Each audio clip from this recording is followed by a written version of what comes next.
Hey guys, how are you going? I just wanted to speak to you today about creating your branding guide and why that's important. So, in the latest version of the downloadable, you'll see that there is an area that talks about the brand guide and the style guide. I've actually separated those two elements now. Used to have them in just as one, just as a style guide. It's going to look like the style guide looks a little bit like this. Yeah, so that's the page. So really what this is about is you want to make sure that you've got your logos organized and you know what they are, you know what they look like, you have a copy of them. You also want to make sure that you're really clear on your colors. Now, occasionally people just pop through like one color, but ideally you want to have figure out what are your backgrounds going to be? Are they going to be white? Are they going to be black? What kind of, what kind of colors do you actually want to have? And I would highly recommend that you have at least a couple of colors. If you've just got one base color, that's okay. Maybe you can have the same color in a lighter version or a transparent version, but we do need a little bit of contrast on the page. So it's a good idea to have more than one color.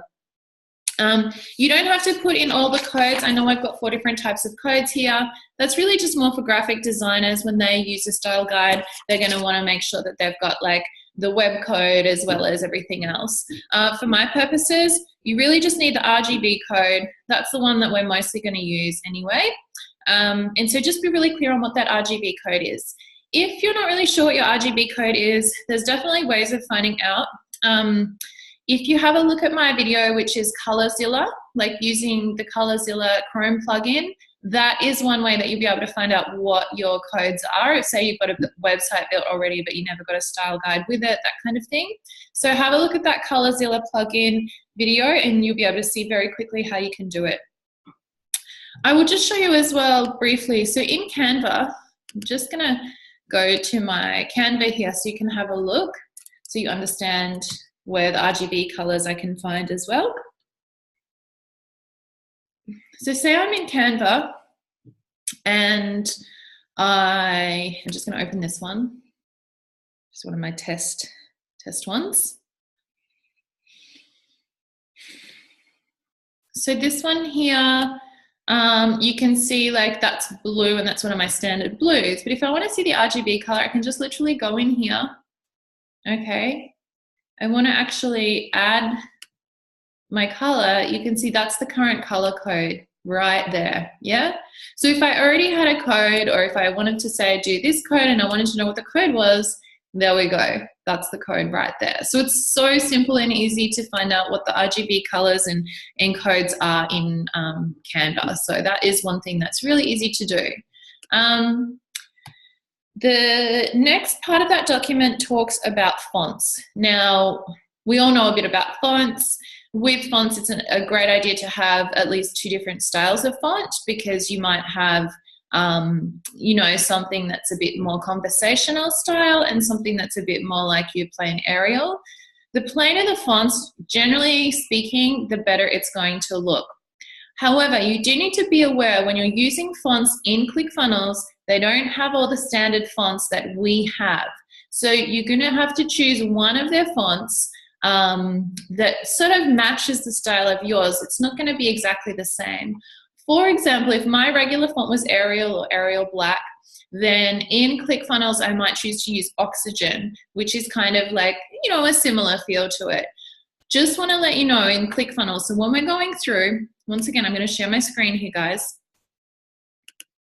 Yeah, so if I go back to ClickFunnels, and I'm just going to go to one of my funnels here, so you can have a little look in the funnel and just see how it is. So let's have a look at this one, because this is one I use quite a bit, right? And if I go to edit my page,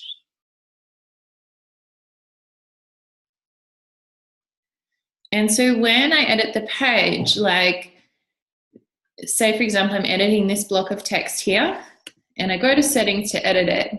And this is the font family here. So can you guys see that? I've got 1, 2, 3, 4 by 3. So I've got 12 sans serif fonts. And then I've got another 12 or so serif fonts.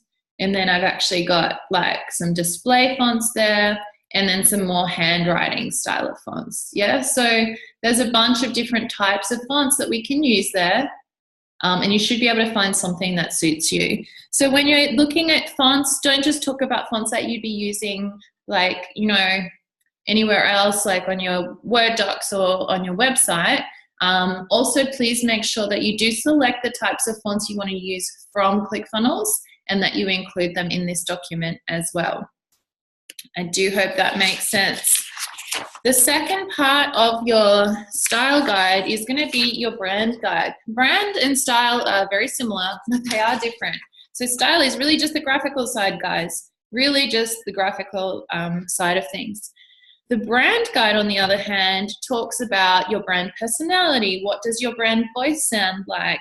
You know, what kind of keywords is your customer going to type into Google? And, you know, sort of where are the customers going to actually be looking for what you have to offer? So the way that I look for your brand guide is the way that I like to think of it. It's like kind of the tone and the voice. So I could have a brand that's really like smart and casual and like cool and hip.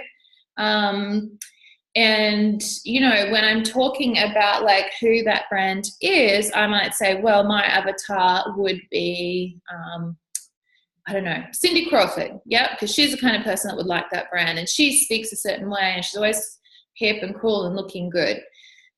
I might have a different brand voice if my brand was, say, David Attenborough. So David Attenborough has a certain style, a certain way of speaking. He's very factual. He knows all the information, extremely factual, and is quite detailed in his description of things. And so you could have a brand that's a lot more like that. You could have a brand that is very you know, very smart and professional and together and straight to the point. And that would be more the brand of like a newsreader. So there's different kind of brand voices. Play around with that, guys. Have a bit of fun with this. I always think it's fun to you know, to go, okay, well, this is me, obviously.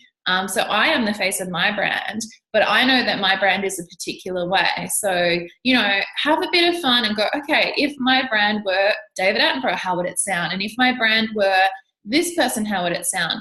There are people that you follow and you like, and there's sort of style of person that you really resonate and you click with. And that's why you end up following them. It's actually because of their branding. It's actually because of the things about them that you like. You know, like if your brand was getting dressed in the morning, what would it be wearing? Would it be wearing a white t-shirt and a pair of ripped jeans? Or would it be wearing a three-piece suit and a bow tie? Or would it be wearing, you know, a casual go-to-the-shops outfit? Or would it be wearing an athletics outfit, you know, the leggings and the sneakers and the, you know, that kind of thing. So think about, imagine your brand as a person almost. If your brand was a person, who would it be? How would it speak? How would it dress? What would the image look like? And if you can do all of that and like write it down in the brand guide, it's going to take you a really long way to figuring out who do you want to actually appear to be in your online products and in your online environment. And it gives you a frame of reference so you can go back to it each and every time. So you don't have to like be swapping and changing the feel and the look and the whole thing with your product. I hope that makes sense. If you have any questions about this, please do drop me a line or send me an email. Thanks, guys, and good luck in crafting your best brand guide and style guide. Cheers.